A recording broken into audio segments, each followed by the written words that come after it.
Video 15. How to perform Kriya Yoga Pranayama breathing technique. As I record this video, it comes to mind that there will be individuals who are sitting to watch this video, hoping and wanting that I will explain or offer guidance in how to perform the Kriya Yoga Pranayama breathing technique.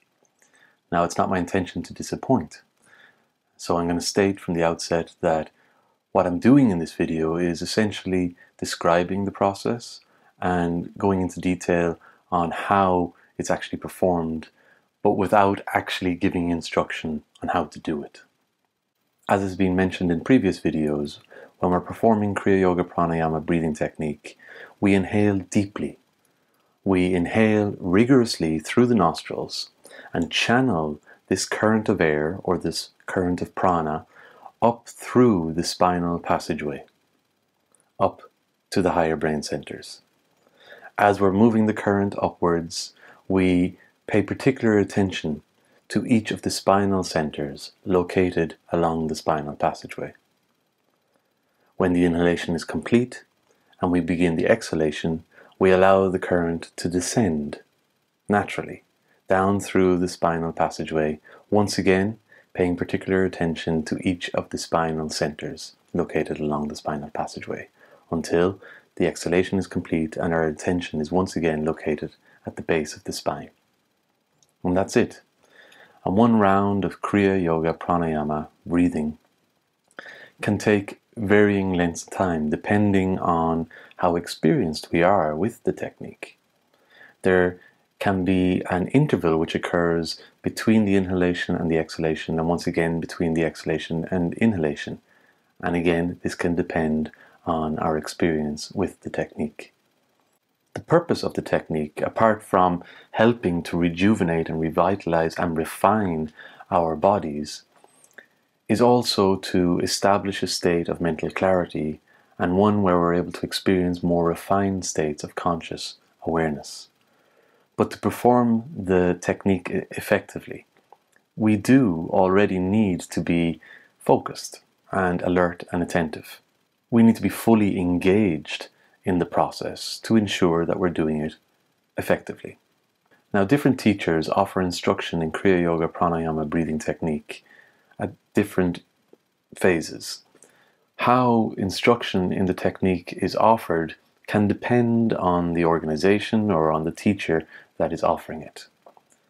But we can understand that what a teacher is endeavoring to do is to relay and offer guidance in how to perform this technique in a manner which is effective. So the technique, as has been mentioned, requires a good deal of conscious, focused attention. And so we want to ensure that we're not overloading the practitioner with too much information or with too much of a task to perform. And so the teacher will offer instruction in a manner which is best suited to the individual practitioner.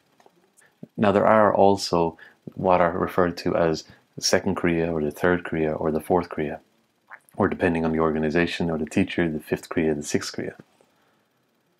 Now, these are essentially variations on the original foundational practice. And each one will put an extra demand on the practitioner in terms of applying more focus and becoming more involved in the process itself. Lahirimahasaya is said to have offered instruction to one individual, one of his devotees, into one of the higher Kriyas. And when asked by a student, a long-term devotee of his, why he didn't receive instruction into the higher Kriya, lahirimahasaya answered him by saying, well, you don't need it. You've got enough of what you've got. And so we can conclude from this that sometimes not everyone needs to get into all the details of higher Kriyas. And this can be because simply they have enough in what the more, let's say, foundational approach to the practice offers. Just by performing the first Kriya or what's offered in the second Kriya, this is enough for them to be able to move into a meditative state And so there's no need for them to concern themselves with higher kriyas, because they're getting the results without getting too complicated. We have to remember that the kriyayogapranayama technique, while it does have an effect on the body in terms of refining the body, in terms of revitalizing and rejuvenating the body, it is essentially a meditation technique, which is preparing us to be able to go deep in our meditation practice.